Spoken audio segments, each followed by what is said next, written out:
Scientists have successfully cultivated vaginal tissue into usable material and placed it into human patients whose own vaginas did not properly form. The patient's own cells were used as the seedling, so to speak, and then used in the laboratory creation.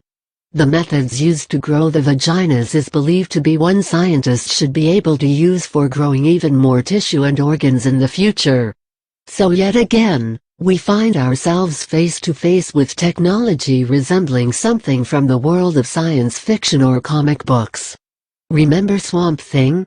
He was a half-man half-plant being created in a lab experiment that went horribly wrong. Aside from looking like walking cabbage, Swamp Thing could regenerate damaged parts of his body using the power of the sun. The sun isn't needed for growing human tissue though. That process is far more complicated and expensive. The first vagina was grown and implanted in a human 8 years ago, but the research containing long-term observations was only published recently, and so far the 4 women receiving the lab-grown tissue have returned positive reports on the functionality of their new parts. The new parts were grown from existing tissue cultivated in an appropriately shaped mold. The resulting growth was then transplanted into the human hosts. The transplants have greatly impacted the lives of the women who received them, as without the surgery, they would have been physically unable to have vaginal intercourse due to previously unrepairable defects. Since the first vagina was grown and successfully implanted, other body parts, such as nostrils, have also been successfully grown and implanted into human patients. It is now believed growing ears, eyelids, and even knee cartilage might also be on the horizon thanks to the success of the nose project. The vaginal growing could mean regenerating muscle tissue, and even organ tissue, should be within the realm of possibilities in the not-so-distant future. It could be several years, and quite possibly several more beyond that, before doing this type lab work becomes economically viable and widespread in the medical community. The success of these early cases, however, does inspire optimism. This might sound ridiculous, but it is a legitimate thought not intended to be crude in nature, but it makes one wonder whether this type of technology can be adapted for other uses.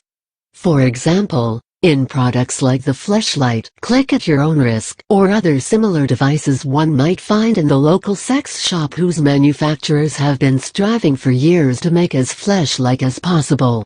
Obviously there are issues in keeping the tissue alive outside of a laboratory or human body, but doesn't sound that far-fetched considering we can now essentially grow body parts.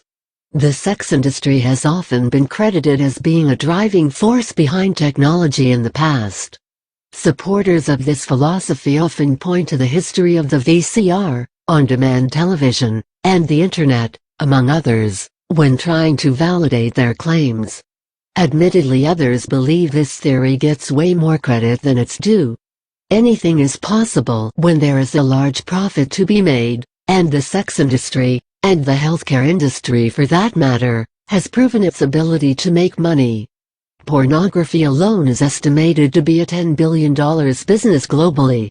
It was estimated to be a $20 billion business in 2006, but the abundance of free online content has cut that number in half. When it comes to the sex toy market, it too has been quite lucrative.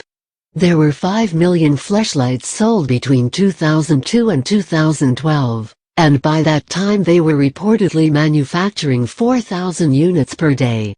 So if there is a way to do it, you can bet it will be found eventually. In the meantime, seeing this type of medical miracle will retain some of its integrity, and actually help humanity overcome serious afflictions. These are incredible times we're living in, and it's just going to keep getting better as time moves forward.